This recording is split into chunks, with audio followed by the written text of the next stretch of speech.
وسعت اللہ خان صاحب، جن کو جب میں نے لکھنا، ان کو دیکھ کے لکھنا میں نے شروع کیا، اور میں بالکل اس بات کو تسلیم کرتی ہوں.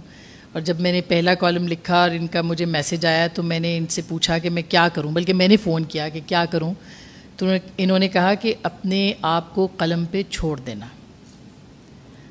اور یہ جملہ میرے لیے اتنا معاون اور مددگار ثابت ہوا کہ میں آپ کو بتا نہیں سکتی. اور بہت سے ایسے لمحے آئے کہ جہاں پہ میں نے واقعی اپنے قلم کو میں نے مڑ کے نہیں دیکھا، اور جب دیکھا تو وہ جو کچھ بھی تھا وہ اسی طرح سے پھر وہ میں نے آگے جو ہے وہ بھیج دیا کہ اب ایڈیٹر کی مرضی وہ چاپے یا نہیں چاپے، اور پھر چھپا بھی.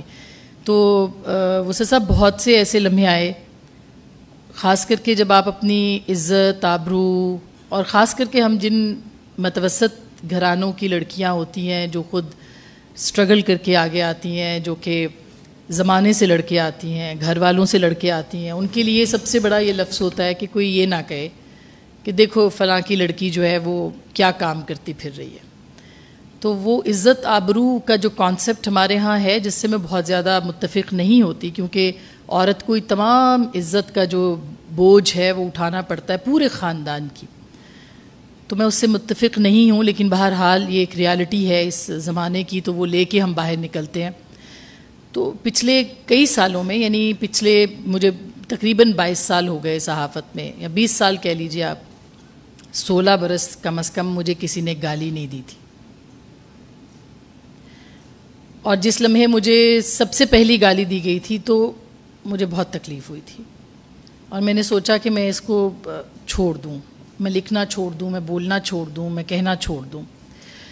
تو میں نے اور خاص کر کے گالی بھی، جب آپ کو میر صاحب نے کہا ان کی ہمت نہیں ہے، میری بھی ہمت نہیں تھی، خاص کر کے اپنے خاندان، اپنے گھر والوں کے سامنے جب آپ کو روز گشتی، کنجری، طوائف کہا جائے تو اس وقت آپ کی پھر ہمت نہیں بڑھتی. مگر میں جان کے یہ لفظ بول رہی ہوں، مجھے اچھا نہیں لگ رہا، مگر مجھے بولنا ہے یہ کہ یہ ہم نے پچھلے 4 سال میں کئی بار سنا ہے. جس کی بیٹی ہے وہ ضرور.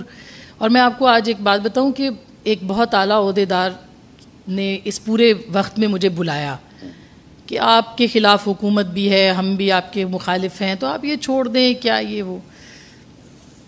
تو میں نے ان سے ایک سوال پوچھا، میں نے کہا آپ کی بیٹیاں ہیں؟ تو ان کا جی 3 بیٹیاں ہیں.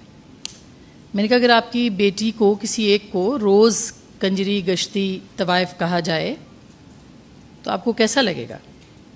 تو وہ ایک دم یوں ہو گئے، اور ان کے چہرے پہ لالی سی آئی، غصہ آیا، اضطراب آیا.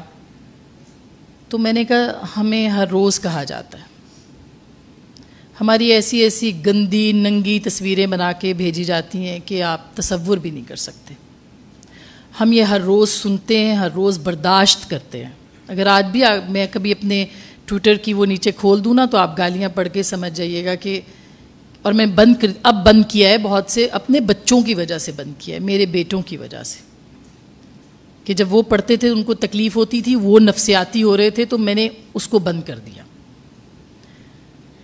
ہم صرف عورتیں نہیں ہوتی، ہمارے ساتھ ہمارے مرد ہوتے ہیں، ہمارے خاندان ہوتے ہیں، مردوں کے ساتھ بھی ہوتے ہوں گے، آئی ایم شیور ان کے بھی بچے ہیں، اولادیں ہیں، لیکن ان کو گالی دی جاتی ہے تو فرق نہیں پڑتا. مگر عورت کو جب گالی پڑتی ہے تو میں کئی بار سوچا کہ میں چھوڑ دوں. میں ہر بار، مجھے یہاں تک پیغام بھیجا گیا کہ آپ اگر شروع کی 4 لائنیں جو ہیں وہ ذرا آسان کر دیں، یعنی وہ تھوڑی بہت سخت ہوتی ہیں، تھوڑی اتنی سخت نہ لکھیں تو بھی کوئی مسئلہ نہیں ہے. یہ میں آپ کو بالکل، میں نے لکھا بھی ہے اپنی عرضداشت میں، کتاب میں لکھا بھی ہے. تو یہ کر دیں تو پھر بھی، لیکن نہیں. تو جب بھی گالی پڑتی تھی، جب بھی کیمپین چلتی تھی، جب بھی مہم چلتی تھی، تو میں ایک دم سے میرے اندر ایک زوراور کوئی چیز بولتی تھی کہ تم بولو، یہ نہیں کرو گی تو کیا کرو گی. تو میں کہتی تھی ہاں میں کیا کروں گی، تو میں چپ رہوں گی، نہیں لکھوں گی تو میں مر جاؤں گی، تو میں بول کے بھی مر جاؤں گی، تو میں نہیں بول کے بھی مر جاؤں گی، تو میں بول کے مر جاؤں.